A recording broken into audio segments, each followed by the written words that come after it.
नमस्कार मित्रों, प्रस्तुत है मेरी कुछ कविताएं। मेरी पहली कविता है विकास के सवालों में आदमी को जोड़ना। उनकी सोच विकासवादी है, उन्हें विश्वास है केवल विकास पर। विकास के सारे सवालों पर वे मुखर होकर देते हैं जवाब। उनके पास मौजूद हैं विकास के सारे आंकड़े। कृषि में आत्मनिर्भर हैं वे, खाद्यान्न से भरे हुए हैं उनके भंडार। आप भूख से मरने का सवाल नहीं करना, वे आंकड़ों में जीत जाएंगे। आप सबूत नहीं दे पाएंगे, आपको मुंह की खानी पड़ेगी। वे विज्ञान में भी हैं आगे, वे आसमान की बातें करते हैं, धरती की बात उन्हें गवारा नहीं। अंतरिक्ष, चांद और उपग्रह पर चाहे जितना सवाल उनसे पूछ लो, कभी गलती से भी ज़मीनी सवाल पूछने की ज़रूरत नहीं करना, वरना ज़मींदोज़ हो जाओगे एक दिन।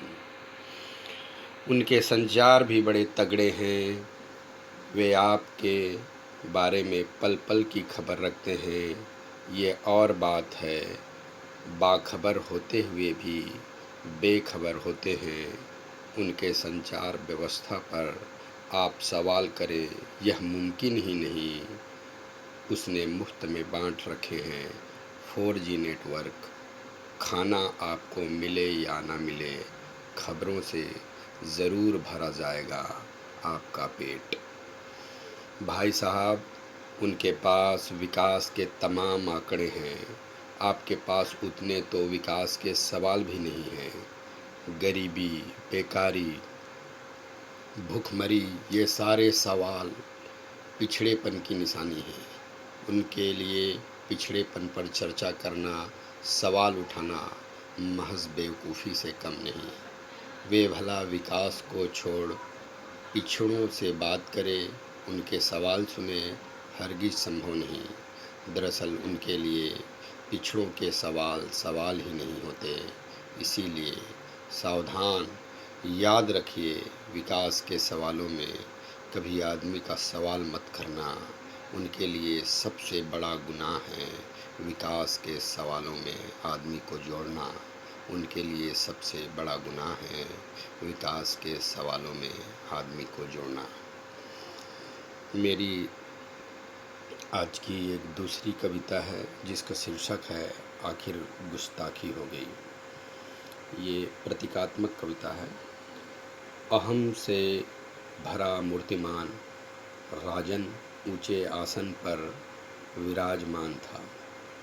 चाटुकार मंत्रीगण उनके इर्द गिर्द बैठे हुए थे। दरबार में मेरी पेशी थी। मुझे ही मेरी गुस्ताखी पता नहीं था, मुझ पर कुछ आरोप भी नहीं थे। मन ही मन सोचा, आखिर मेरी पेशगी क्यों? मन से ही उत्तर मिला, हाँ, यह पेशगी राजा के अहम के वास्ते होगा। राजन बस लगातार चिल्लाता रहा, घुड़कता रहा, बकता रहा, घूरता रहा। मैं था एकदम खामोश, नतमस्तक, बस लगातार सुनता रहा, गुनता रहा और ढूंढता रहा। शायद हो या ना हो, फिर भी अपने जिस्म के एक एक कोने में, शरीर के प्रत्येक कोशिकाओं में तलाशता ही रहा अपने अहम का बचा खुचा कोई अंश। आखिरकार मिला मुझे मेरे अहम का एक छोटा सा अंश, जो था बिल्कुल निष्क्रिय, निस्तेज, अनुपयोगी। कुरेदा उसे बार बार और जगाया उसे जैसे तैसे। जब मेरा अहम जागा, मैंने भी नज़रें उठाई। तीखी नज़रों से ऊंचे आसन पर विराजे राजन को घूरा। सहम गया वह सहसा। उसकी गोल गोल बड़ी बड़ी आंखें सिकुड़ गई। उसका अहम कहीं दुबक गया। वह अपनी दबी जुबान से बस इतना कहा, आज दरबार की कार्यवाही यहीं पर मुलतवी की जाती है। फिर दरबार नहीं लगा, मुझे दोबारा बुलाया भी नहीं गया। बिना अपील बिना दलील के मुझ पर कार्रवाई हुई, तड़ी पार किया गया मुझे अपनी गुस्ताखी अब भी नहीं पता, सिवाय इसके कि दरबार में पहली बार आज मैंने नज़रें उठाई थी और ललकारा था राजन के अहम से भरे साम्राज्य को, और ललकारा था राजन के अहम से भरे साम्राज्य को। लीजिए, मेरी एक तीसरी कविता है जिसकी शीर्षक है भीड़ में जुटे लोग। ये सामयिक प्रवेश पर लिखी हुई ये मेरी कविता है।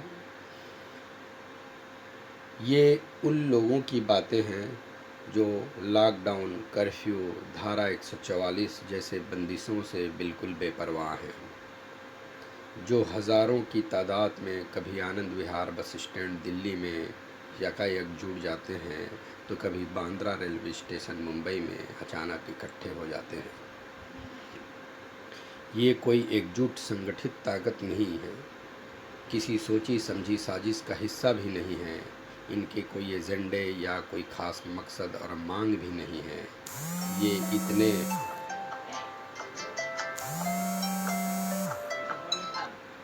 ये इतने मासूम लोग हैं जिनके जीवन संचालन में रणनीति और योजना जैसे शब्द भी नहीं है। ये इतने मासूम लोग हैं जिनके जीवन संचालन में रणनीति और योजना जैसे शब्द भी नहीं हैं।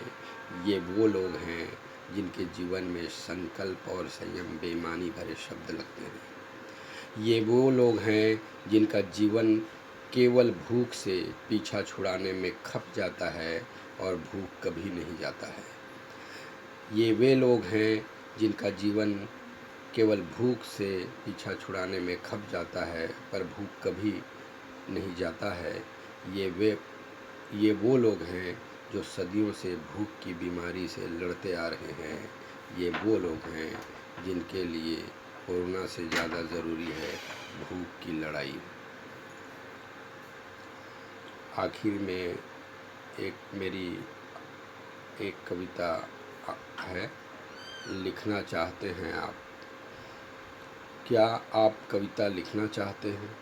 यदि हाँ, तो दो विकल्प है आपके पास। पहला विकल्प यह कि उनके लिए कविताएं लिखना एक बड़ी चुनौती लेना है, इसमें कठिन संघर्ष और खतरों के अंदेशे भी हैं बहुत सारे। दूसरा विकल्प यह कि उनके लिए कविता लिखना अवसरों के दरवाजे खोलना है, इसमें पुरस्कार और सम्मान की संभावनाएं भी है बहुत सारे। अपनी कविता में क्या लिखना चाहते हैं आप, यह आपको ही तय करना है। दोनों ही विकल्प खुले हैं आपके लिए, या तो कविता लिखकर चुनौती ले लो या फिर कविता लिखकर खोल लो बंद अवसरों के दरवाजे, या फिर कविता लिखकर खोल लो बंद अवसरों के दरवाजे। बताइए क्या लिखना चाहते हैं आप? बताइए क्या लिखना चाहते हैं आप? बहुत बहुत धन्यवाद।